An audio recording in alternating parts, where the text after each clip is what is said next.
ரெடியான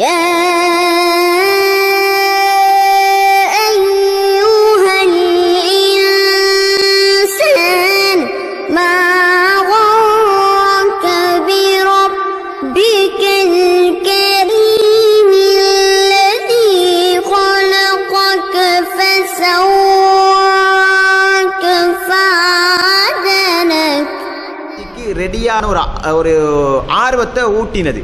ரசூலுல்லாஹ் சொல்றாங்க ஃபஇன்னி, ஏனென்றால் லா அத்ரி லஅல்லா லா அஹுஜ்ஜு பஅத ஹஜ்ஜதி ஹாதிஹி, நான் இந்த வருடம் ஹஜ்ஜி செய்தால் இதற்கு பிறகு அடுத்த வருடம் நான் ஹஜ்ஜி செய்வேனா என்று உத்தரவாதம் கிடையாதுன்றாங்க. விளங்குச்சா? ரசூலுல்லாஹ் சொன்னாங்க ஹஜ்ஜையும் உம்ராவையும் கவனிச்சு கொள்ளுங்க அப்படின்னு சொல்லியிருந்தா மட்டும் சஹாபாக்கள் பெரிய அளவுக்கு எடுத்துக்கொண்டிருக்க மாட்டாங்க. சொன்னதோடு சேர்த்து ரசூலுல்லாஹ் ஒரு வார்த்தையை பாவிக்கிறாங்க, அடுத்த வருஷம் ஹஜ்ஜி செய்கிறதுக்கு நான் உயிரோடு இருப்பேனாண்டி எனக்கு தெரியாதுன்றாங்க. இதுதான் சஹாபாக்கள் அத்துணை பேரும் ரெடியாவதற்கான முழுமையான ஒரு காரணம். ரசூலுல்லாஹ் அதுக்கு பிறகு ரசூலுல்லாஹ் என்ன செஞ்சாங்கண்டா, முஆத் பின் ஜபல் ரலி அவங்களை கூப்பிட்டு ஒரு இடத்துக்கு கவர்னராக நியமித்து வழி அனுப்புறதுக்காக ரசூலுல்லாஹ் எப்பயுமே அல்லாஹ்வுடைய தூதர் அப்படி நடந்தது கொண்டது கிடையாது. அல்லாஹ்வுடைய தூதருக்கு விளங்கிச்சு, நான் வந்த வேலை முடிய போகுது, என்னுடைய நாள் ஆரம்பமாகி விட்டது, என்னுடைய கடமையை நான் எத்தி வைத்து விட்டேன். அல்லாஹு தஆலா எதற்காக 40 வயதில் இந்த சாதாரண முஹம்மதாக இருந்த என்னை இந்த மக்கள் ரசூல் என்று கொண்டாட வைத்தானோ, அந்த ரசூல் என்ற நுபுவத் என்ற அந்த நபித்துவம் முற்று பெற போகிறது என்று ரசூலுல்லாவுக்கு தெரிந்தவுடனே அல்லாஹ்வுடைய தூதர் எப்படி அந்த மக்களோடு நடந்து கொண்டார்கள் தெரியுமா? சஹாபாக்கள் சொல்கிறாங்க, ஒரு வாப்பா லீவில் வெளிநாட்டிலேருந்து வாப்பா வந்திருக்கிறார். வெளிநாட்டிலேருந்து லீவில் வந்த வெக்கேஷனில் வந்தவர் திருப்பி போகிறதுக்கு அன்றைய நாள் முதல் நாள் நைட்டுக்கு ஃப்ளைட்டுண்ட இண்டையிலிருந்து அந்த பிள்ளைகளோடு எப்படி நடந்து கொள்வார், அந்த மனைவியோடு எப்படி நடந்து கொள்வார்? கவனமாக பிள்ளையை பார்த்துக்கோமா, கவனமாக பார்த்துக்கோமா, 2 வருஷம் கண்ணை மூடிட்டு இருக்க பெயருண்டு. எவ்வளவு பாசமாக பேசுவார், எவ்வளவு இரக்கமாக பேசுவார். எவ்வளவுதான் ஒரு பிரச்சனை வந்தாலும் அந்த நேரம் அந்த வாப்பா பிள்ளைகளோடு மனசு நோகும்படி அள வைக்கிறபடி ஒன்றும் நடந்துடக்கூடாது. கோபம் வரும், ஆனால் நம்ம போப்புறமே பிள்ளைகளை அள வச்சிடக்கூடாது. வைஃப் ஏதாவது அந்த இடத்துல மனைவி ஏதாவது சரி ஒரு மனசு நோகும்படி நடந்திருந்தாலும் நான் போப்புறேன், இவ இப்படி நடந்துட்டா இருந்தாலும் நான் இந்த இடத்துல அப்படி நடந்து கொள்ளக்கூடாது. ரொம்ப ஒரு பண்பாடா ஒரு பக்குவமா மனசை உடைச்சிடக்கூடாது. விட்டு போப்புறேன் ஒரு வருத்தம் இருக்குமே மனசுல. சஹாபாக்கள் சொல்றாங்க, ஒரு பயணம் செல்லுகின்ற ஒரு தந்தை பிள்ளைகளோடு எப்படி நடந்து கொள்வார்களோ அல்லாஹ்வுடைய தூதர் அப்படி எங்களோடு நடந்து கொண்டார்கள். ஒரு பயணம் அனுப்புகின்ற ஒரு பயணத்தை, ஒரு தந்தையை பயணம் அனுப்புகின்ற இடத்தில் ஒரு பிள்ளைகள் எப்படி இருப்பார்களோ அந்த இடத்தில் நாங்களும் இருந்து கொண்டோம். ரசூலுல்லாஹ் எங்களை விட்டு போகிறார்கள் என்று வெளிப்படையாக அந்த அறிகுறிகளை அறிந்த சில சஹாபாக்கள் அழுதார்கள், கண்ணீர் வடித்தார்கள். சில சஹாபாக்களை பார்த்து ஏன் இவர் அழுகிறார், என்ன நடந்தது என்று கேட்டார்கள். ஆனால் அவர்கள் அழுததற்கான காரணம் அவர்களுக்கு மட்டுமே தெரியும். ரசூலுல்லாஹ் நெருங்கி பழகினவர்கள் ரசூலுல்லாஹி ஸல்லல்லாஹு அலைஹி வஸல்லம் அவர்கள் இப்பொழுது அந்த சஹாபாக்களை சொன்னார்கள், நான் இந்த வருஷம் ஹஜ்ஜிக்கு போகிறேன், கவனிச்சு கொள்ளுங்க, கவனமாக பாருங்க, நான் எப்படி தவாபு பண்ணுறேன், நான் எப்படி ஜம்ரத்து கல்லெறிகிறேன், நான் எப்படி அந்த இதுக்கு தொங்கோட்டம் ஓடுறேன், எல்லா வணக்கத்தையும் கவனிச்சு கொள்ளுங்க. ஏன் தெரியுமா, அடுத்த வருஷம் நான் உயிரோடு இருப்பேனா என்று தெரியாதென்றார்கள் ரசூலுல்லாஹ். அதனால் அந்த ஹஜ்ஜி வணக்கத்தை அந்த சஹாபி சமூகம் ரொம்ப நுணுக்கமாக கவனித்தார்கள். தொழுகை என்ற விஷயத்தில் கருத்து வேறுபாடுகள் அதிகமாக வந்துச்சு. ஆனால் இபாதத்துடைய விடயத்தில் இந்த ஹஜ்ஜுடைய விஷயத்துல கருத்து வேறுபாடுகள் வந்தது குறைவு. வீடுகளில், திருமண மண்டபங்களில், விழா மண்டபங்களில் போன்ற இன்னொரு இடங்களில் பயன்படுத்தக்கூடிய மின்குமிழ்கள், வீதியோர மின்குமிழ்கள், ஆயிரக்கணக்கானோர் கூடும் திடல்களை ஒளி வெள்ளத்தால் நிரப்பக்கூடிய ஃபிளட் லைட், போக்கஸ் லைட், அதே போல electric wires, fan, iron box, torch light, heater, gas அடுப்பு போன்ற இலத்திரனியல் உபகரணங்களையும் ஒரே கூரையின் கீழ் பெற்றுக்கொள்ள நீங்கள் நாட வேண்டிய ஒரே இடம் சிட்டி லைட். இலக்கம் 180 கண்டி வீதி, திஹாரிய, கலகெடிஹேன. தொடர்புகளுக்கு 03322297235. இருக்கீங்களே, இந்த இடத்துல வந்திருக்கிறீங்களே, வந்த நீங்கள் வராதவங்களுக்கும் சொல்லுங்கண்டாங்க. வந்த நீங்கள் வராதவங்க சொல்லுங்க. ஏண்டா நான் சொன்ன விஷயத்தில் நீங்கள் புரிஞ்சு கொண்ட விதம் குறைவாக இருக்கும். நீங்கள் யாருக்கு போய் சொல்கிறீங்களோ அவங்க புரிந்து கொள்ளுகின்ற விதத்தில் கூடுதலான விளக்க முடியவர்கள், அவங்களுக்கும் சொல்லுங்க. வரணும்னு எண்ணம் இருந்திருக்கும் இந்த ஹஜ்ஜுக்கு, ஆனால் வர முடியாத நிலைப்பாட்டில் இருப்பாங்க. பொருளாதார பிரச்சனையாக இருக்கும், சுகீனமாக இருந்திருப்பாங்க, சில காரணங்களால் வராமல் இருந்திருப்பாங்களே, அவங்கள்ட்ட போய் சொல்லுங்கள். அல்லாஹ்வின் தூதர் தன்னுடைய இறுதி உரையில் இன்னென்ன செய்திகளை சொன்னார்கள், சொல்லுங்கன்னு சொன்ன விடயத்தில் சொல்லப்பட்ட வரலாறுகள் இன்று இந்த இஸ்லாமிய சமுதாயத்தில் பெரிய ஒரு ஆதிக்கத்தையும் தாக்கத்தையும் ஏற்படுத்தியது. நபிகளார் அவ்வாறு சொன்னார்கள். அப்படி சொல்லுகின்ற பொழுது அல்லாஹ்வுடைய தூதர் முதலாவது சொன்னது, எனக்கு பிறகு ஒரு நபி வரமாட்டார், இதற்கு பிறகு ஒரு நபி வரமாட்டார், நான் தான் ஹாத்தமுன் நபி, இறுதி நபி நான் தான். அல்லாஹு தஆலா முத்திரை குத்தி விட்டான், இதற்கு பிறகு எந்த நபியும் வரமாட்டார் என்று ரசூலுல்லாஹி ஸல்லல்லாஹு அலைஹி வஸல்லம் அவர்கள் சொன்னார்கள். சொல்லிட்டு சொல்றாங்க, ஃபவல்லதி நஃப்ஸி பியதிஹி இன்னஹா லவசியத்துஹு இலா உம்மத்திஹி. ரசூலுல்லாஹ் சொல்றாங்க, என்னுடைய உயிர் எவனுடைய கைவசம் இருக்கிறதோ அவன் மீது ஆணையாக, இது அவர்கள் தமது சமூகத்துக்கு வழங்கிய இறுதி உபதேசம் என்று சஹாபாக்கள் சொல்றாங்க. அதாவது அறிவிக்கக்கூடிய சஹாபி சொல்றாரு, ரசூலுல்லாஹ் ஹஜ்ஜத்துல் வதாவில் இறுதி பேருரையில் ஒரு உரை நிகழ்த்தினாங்களே, அந்த உரை இருக்குதே, அந்த உரை ரசூலுல்லாஹி ஸல்லல்லாஹு அலைஹி வஸல்லம் அவர்கள் ஆற்றிய உரைகளில் கடைசி உரை, அதுதான் கடைசி. அதுக்கு பிறகு அல்லாஹ்வுடைய மக்கள் சமுதாயத்தை ஒன்று கூட்டி எல்லோரும் வாருங்கள் என்று அழைப்புதல் போட்டு அல்லாஹ்வுடைய மாளிகையில் வைத்து அல்லது திடலில் வைத்து பேசிய வரலாறு அதுக்கு பிறகு நடக்கவே இல்லை என்று அந்த சஹாபாக்கள் அறிவிப்பு செய்கிறாங்க. இதுதான் ரசூலுல்லாஹ்வுடைய கடைசி உரை. இதில் ரசூலுல்லாஹ் பேசுகின்ற பொழுது முதலாவது சொன்னார்கள், சகோதரத்துவம். வாழுகின்ற பொழுது இப்படி நடந்து கொள்ளுங்க, உம்மா வாப்பாவோட இப்படி நடந்து கொள்ளுங்க, நானா தம்பியோடு இப்படி நடந்து கொள்ளுங்க, தாத்தா தங்கச்சியோடு இப்படி நடந்து கொள்ளுங்க, ஒரு கணவனாக இருந்தால் மனைவியோடு இப்படி நடந்து கொள்ளுங்க, மனைவியாக இருந்தால் கணவனோடு இப்படி நடந்து கொள்ளுங்க, உம்மா வாப்பா பேரண்ட்ஸ் அவங்களுடைய பிள்ளைகளோட இப்படிலாம் நடந்து கொள்ளுங்க என்றெல்லாம் ரசூலுல்லாஹி ஸல்லல்லாஹு அலைஹி வஸல்லம் ஏற்கனவே சொல்லி தந்தது தான். இருந்தும் ரசூலுல்லாஹ் கடைசி நேரம் ஞாபகம் ஊட்டுறாங்க, இந்த மக்கள் சிதறிவிடக்கூடாது, மக்கள் மறந்திருப்பார்கள், ஞாபகம் மூட்டெல்லாம் இருக்கட்டும், ஆனால் இந்த மக்கள் சிதறிவிடக்கூடாது, நன்மையின் பக்கம் விரைந்து வந்த இந்த மக்கள் நன்மைகளை இழந்து விடக்கூடாது, சுவர்க்கத்தின் பக்கம் பாய்ந்து வந்த மக்கள் அந்த சுவர்க்கத்தை தட்டிவிடக்கூடாது, தவறவிடக்கூடாது என்பதற்காக முதலாவது ரசூலுல்லாஹ் அவருடைய உரையில் ஞாபகம் ஊட்டுகிறார்கள், அல் முஸ்லிமு அஹுல் முஸ்லிம், ஒரு முஸ்லிம் இன்னொரு முஸ்லிமுக்கு சகோதரன் என்றார்கள் ரசூலுல்லாஹ். ஒரு முஸ்லிம் இன்னொரு முஸ்லிமுக்கு சகோதரன் என்றார்கள் அல்லாஹ்வுடைய தூதர் ஸல்லல்லாஹு அலைஹி வஸல்லம் அவர்கள். ரசூலுல்லாஹ் சொல்லிவிட்டு சொல்லுகிறார்கள், நாளை மறுமை நாளில் அல்லாஹு தஆலா உங்களையெல்லாம் கூப்பிட்டு வைத்து உங்களுடைய உறவு முறைகள் பற்றி நீங்கள் எப்படி வாழ்ந்தீர்கள் என்பதனை நாளை மறுமையில் விசாரிப்பான். நம்ம நிறைய கவுன்சிலிங் ப்ரோக்ராம் படிச்சிருக்கலாம், நிறைய மோட்டிவேஷன் ஸ்பீச்சுகள் கேட்டிருக்கலாம், என்னதான் கேட்டாலும் ரசூலுல்லாவுடைய அந்த இறுதி பேருரை இவரை விட ஒரு ஆசான் இருந்திருக்க முடியாது, இவரை விட ஒரு லெக்சர் யாருமே இருக்க இயலாது. கவுன்சிலரெல்லாம் கவுன்சிலிங் கொடுக்குறவங்கெல்லாம் அவங்ககிட்ட பிச்சை எடுக்கணும் அல்லாஹ்வுடைய தூதர்கிட்ட.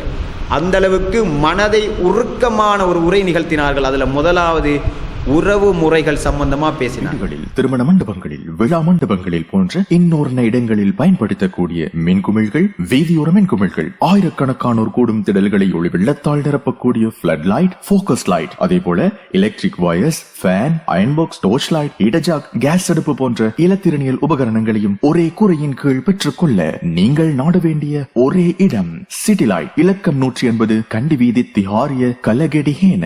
தொடர்புகளுக்கு 033229723. ஏனென்றால் அந்த அளவுக்கு திட்ட தெளிவாக அறிவிப்புகள் சரளமாக வந்துச்சு. ஏனென்றால் சஹாபாக்கள் அந்த நேரம் ரசூலுல்லாஹ்வுடைய அந்த ஹஜ்ஜை பார்த்த விதம் அப்படி. இனி யாரும் சொல்லி காட்டுறது கிடையாது. அசரத் தொழுது அல்லாஹ்வுடைய தூதர் அடுத்த நாள் அசரத் தொழுது காட்டினாங்க. ஆனால் இந்த ஹஜ்ஜை செஞ்ச அல்லாஹ்வுடைய தூதர் அடுத்த வருஷம் செய்கிறதுக்கு இருக்க மாட்டார்கள் என்று உணர்ந்து இந்த வணக்கத்தை நுணுக்கமாக பார்த்தார். நுணுக்கமாக கவனித்தார்கள். முஆத் இப்னு ஜபல் அவங்கள ரசூலுல்லாஹ் வழி அனுப்பும்போது ஒரு விஷயத்தை சொல்கிறாங்க, முஆதே நீங்கள் கவர்னராக போகிறீங்க, அங்கே உள்ள மக்களோட அன்பாக நடந்து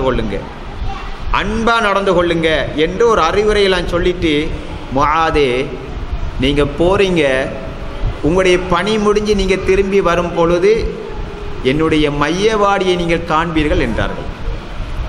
என்னுடைய மையவாடியை காண்பீர்கள், என்னுடைய மையவாடியைத்தான் நீங்கள் பார்ப்பீர்கள் என்றார்கள் ரசூலுல்லாஹி ஸல்லல்லாஹு அலைஹி வஸல்லம்.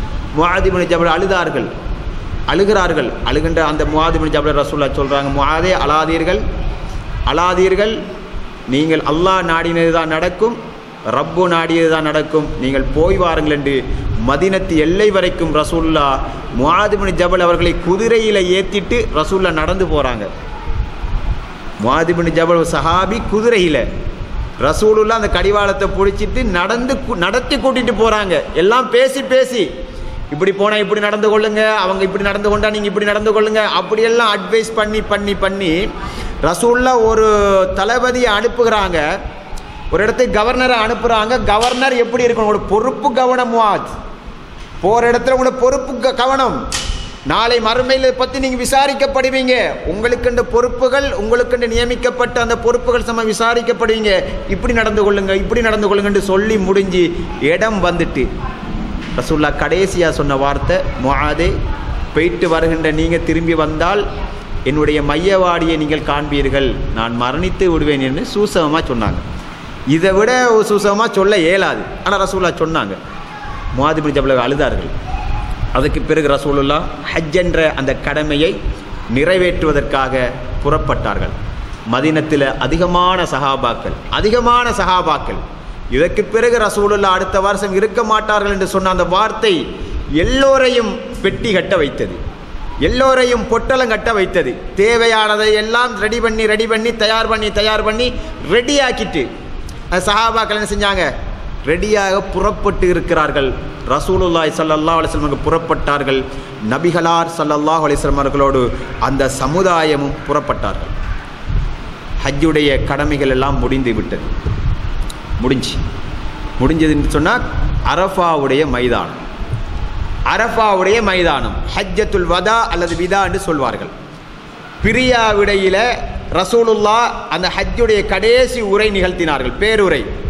அந்த உரை பொன்னெழுத்துக்களால் பொதிக்கப்பட வேண்டிய எழுத்துக்கள் என்று வரலாறுகள் சொல்லுது. ஏனென்றால் 23 வருட காலமாக ரசூலுல்லாஹ் எதையெல்லாம் அந்த சமுதாயத்துக்கு எடுத்து சொன்னார்களோ அந்த உரை ரசூலுல்லாஹ் செஞ்சாங்களே, இதுக்கு முன்னாடி சொல்லாததை ரசூலுல்லாஹ் சொல்லலை, சொன்னதை தான் சொன்னாங்க.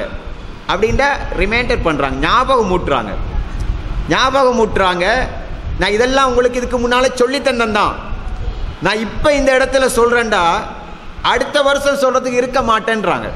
அதுதான் அதனுடைய சாராம்சம். இதை நீங்கள் கவனமாக கேளுங்க அப்படின்னு ரசூலுல்லாஹ் சொல்லிட்டு எல்லாத்தையும் சொன்னார்கள். என்னென்ன சொன்னார்கள்னு சொல்கிறேன், சொல்லிட்டு கடைசியா ஒன்று சொன்னாங்க, திருமண மண்டபங்களில், விழா மண்டபங்களில் போன்ற இன்னொரு இடங்களில் பயன்படுத்தக்கூடிய மின்குமிழ்கள், வீதியோர மின்குமிழ்கள், ஆயிரக்கணக்கானோர் கூடும் திடல்களை ஒளி வெள்ளத்தால் நிரப்பக்கூடிய ஃபிளட் லைட், ஃபோக்கஸ் லைட், அதே போல electric wires, fan, iron box, torch light, இடஜாக், கேஸ் அடுப்பு போன்ற இலத்திரனியல் உபகரணங்களையும் ஒரே கூரையின் கீழ் பெற்றுக்கொள்ள நீங்கள் நாட வேண்டிய ஒரே இடம் சிட்டி லைட். இலக்கம் 180 கண்டி வீதி, திஹாரிய, கலகெடிஹேன. தொடர்புகளுக்கு 033 229723. முறைகளோடு நல்லா கண்ணியமாக நடந்து கொள்ளுங்க. நாளை மறுமை நாளில் அல்லாஹு தஆலா உங்களுடைய உறவு முறைகளோடு நீங்கள் எப்படி வாழ்ந்தீங்க, தசா அலூன பிஹி வல் அர்ஹாம் என்று அல்லாஹு தஆலா குர்ஆன்ல. நாளை மறுமை நாளில் நீங்கள் விசாரிக்கப்படுவீங்க உங்களுடைய உறவு முறைகளை பற்றி. ரசூலுல்லாஹி ஸல்லல்லாஹு அலைஹி வஸல்லம் அந்த இடத்துல ஞாபகம் ஊட்டினாங்க. இதில் நம்ம எடுக்கக்கூடிய படிப்பு என்ன தெரியுமா, அல்லாஹ்வுடைய தூதர் ஏற்கனவே சொல்லி இருந்தாலும் உங்களுடைய உறவுக்காரர்களோடு இப்படி நடந்து கொள்ளுங்க, பக்கத்து வீட்டுக்காரர்களோடு இப்படி நடந்து கொள்ளுங்க என்றெல்லாம் சொல்லி தந்திருந்தாலும் ஏன் அல்லாஹ்வுடைய தூதர் அந்த கடைசி உரையில் இதை மென்ஷன் பண்ணணும், இதை ஏன் டார்கெட் பண்ணி சொல்லணும்? நம்முடைய சமுதாயம் தவற விடப்பட்டு விடுவார்கள். பொருளாதாரமாக உறவாண்டு வருகின்ற பொழுது உறவை தூக்கி எறிந்து விடக்கூடும். காசு பணமாக, சொத்தா, காணியா, வாரிசுரிமை சொத்துக்களா அப்படின்ட்டு வருகின்ற பொழுது நானா தம்பிக்கு மத்தியில் இந்த உறவு முறை தூக்கி எறியப்பட்டு அந்த இடத்துல காணி முன்னால் வந்து நிற்கும். வாப்பா எல்லா பிள்ளைகளும் காணி கொடுத்தாரு, எனக்கு தரல, அல்லது அவன்ட காணியை நான் தூக்கணும்னு சொல்லி பறிக்கணும்னு சொல்லி நானா தம்பிக்கு மத்தியில் அந்த இடத்துல உறவு முறைகள் முன்னுக்கு நிற்கப்படாமல் பொருளாதாரம் முன்னுக்கு ஒரு நாள் நிற்கும். அப்படி நிற்கக்கூடிய சந்தர்ப்பத்தில் ஞாபகம் வைங்க, அல்லாஹ்வுடைய தூதர் மரணிப்பதற்கு முன்னால் அந்த சமுதாயத்துக்கு மட்டுமல்ல ஒட்டுமொத்த ஈமானிய உணர்வு கொண்ட அத்துணை பேருக்கும் ரசூலுல்லாஹ் சொன்னது உறவு முறைகள் என்று வருகின்ற பொழுது அதில் பொருளாதாரமாக உன்னுடைய சகோதரனான்னு பார்த்தா சகோதரத்துவத்துக்கு நீ முக்கியத்துவம் கொடு. உம்மா வாப்பாவா நகை நட்டாண்டு வந்தா அந்த இடத்துல காசு பணம் முக்கியம் இல்லை, நகை நட்டு முக்கியம் இல்லை, வீடு வாசல் முக்கியம் இல்லை, காணிதொரவு எனக்கு முக்கியம் இல்லை, இந்த உம்மா வாப்பா தான் முக்கியம். அந்த முக்கியத்துவத்தை உணர்த்த வேண்டும் என்பதற்காக இன்றைக்கு வல்லாஹி இறைவன் மீது ஆணையாக காணிக்காக, வீட்டுக்காக, சொத்துக்காக தாத்தாக்கு கொடுத்தது போல இந்த உம்மா எனக்கு தரல, நகையில் ஒரு பங்கு கிடைக்கல, மாலையில் ஒரு பங்கு கிடைக்கல, செயினில் ஒரு துண்டு கிடைக்கல அப்படின்ட்டு உம்மா வயதானதுக்கு பிறகு நிறைய பெற்றோர்களை இந்த குழந்தைகள் பிள்ளைகள் என்ன செய்கிறோம்டா, நான் பார்க்க மாட்டேன் உம்மா ஏழாமல் இருக்கிறாங்க, எழும்ப முடியாது, தூக்கி அரவணைச்சி கழுவி குளிப்பாட்டி அலங்கரித்து அந்த உம்மாவை வைக்க வேண்டிய இடத்துல, இந்த பேரண்ட்ஸுகளை வைக்க வேண்டிய இடத்துல இந்த பிள்ளைகள் எப்படி இருக்கிறாங்கண்டா, காசு தரலை, பங்கு கிடைக்கல, காணியில் ஒரு துண்டு கிடைக்கல, அவங்க தாத்தாக்கு கிடைச்ச மாதிரி எனக்கு தரலை, நானாக்கு கிடைச்ச மாதிரி எனக்கு கிடைக்கல அப்படின்றெல்லாம் காசுக்கு பணத்துக்கு முக்கியத்துவம் கொடுத்து ஒரு பெற்றோர்கள் சிறகடை உடைந்த பறவைகளைப் போல முடங்கி போயிருக்கிறாங்க. நிறைய இடத்துல நிறைய வரலாறுகளை பார்த்துருக்குறோம். ஒரு ஆம்பளையை வச்சு ஒரு உம்மாவை பராமரிக்கிறாங்க. ஒரு ஆம்பளை அவர் தான் தூக்குறார், அந்நிய மதத்தவர், அதுவும் அந்நிய மதத்தவர், அவர் தான் தூக்குறாரு, அவர் தான் கழுவுறாரு, அவர் தான் குளிப்பாட்டுறாரு. நம்மட உம்மாவை காணி தரலன்றதுக்காக யாரோ பார்க்கட்டும் நடு ரோட்டில் விட்டதுக்கு பிறகு வேறு எவனோ எடுத்து பார்க்குறான். ஆனால் அவங்களுக்கு இவங்களுக்கு உறவு முறை கூட கிடையாது, மதத்தில் கூட வேறு மாற்று மதத்தவர் எடுத்து பார்த்த வரலாறுகள் இருக்குது. ஒரு ஆம்பளை ஒரு பொம்பளையை பார்க்க ஏழுமா, உங்களுடைய இந்த கெப்பாசிட்டியில் வச்சு உங்களுக்கு ஏழாமல் போனால் உங்களுடைய பிள்ளை உங்களை பார்க்கணும்னு நீங்கள் ஆசைப்படுவீங்களா, அல்லது யாரோ ஒருவர் பார்க்கணும்னு நீங்கள் ஆசைப்படுறீங்களா? உங்களோட புள்ள உங்களுக்கு சோத்தையும் மீனையும் முள்ளு பார்த்து பிணைஞ்சு ஊட்டணும்னு நீங்கள் ஆசைப்படுவீங்களா? அப்படி இல்லை என்னை யார் பார்த்தாலும் பரவாயில்லைன்னு நீங்கள் ஆசைப்படுவீங்களா? அப்படிப்பட்ட ஒரு நிலைப்பாடுகள் இன்று பெற்றோர்கள் போயிருக்கிறாங்கன்னா பொருளாதாரத்துக்கு முக்கியத்துவம் கொடுத்துட்டாங்க, காசு பணத்துக்கு முக்கியத்துவம் கொடுத்துட்டாங்க. எனக்கு காணி தான் முக்கியம், உம்மா வாப்பா முக்கியம் இல்லைன்னு இருக்கிறாங்க. எனக்கு உம்மாவுடைய காணியிலேருந்து ஒரு பங்கு கிடைச்சா தான் நான் உம்மாவை பார்ப்பேன், வாப்பாட காணியிலேருந்து எனக்கு ஒரு பங்கு கிடைச்சா தான் நான் இந்த வாப்பாவை வச்சு பார்ப்பேன். ஒரு காணிக்கும் காசுக்கும் பணத்துக்கும் நகை நட்டுக்கும் முக்கியத்துவம் கொடுத்து இன்று நிறைய பெற்றோர்களுடைய வாழ்க்கை முடங்கி போயிருக்கு. நிறைய பேர்கள் பெற்றோர்கள் வயசு போனால், உங்கள்கிட்ட வயசு போன பெற்றோர்கள் இருந்தால் அவங்கள உங்களால் முடிஞ்ச அளவுக்கு மௌத்தாம் வரைக்கும் கையில் வச்சு பாதுகாத்து கொள்ளுங்கள். அந்த பாதுகாப்பு, அந்த அரவணைப்பு, அந்த பங்கு உங்களுக்கு அவங்களோட சொத்துலேருந்து ஒன்றும் கிடைக்கல தான், அவங்களோட சொத்துலேருந்து காணி துண்டு கிடைக்கல.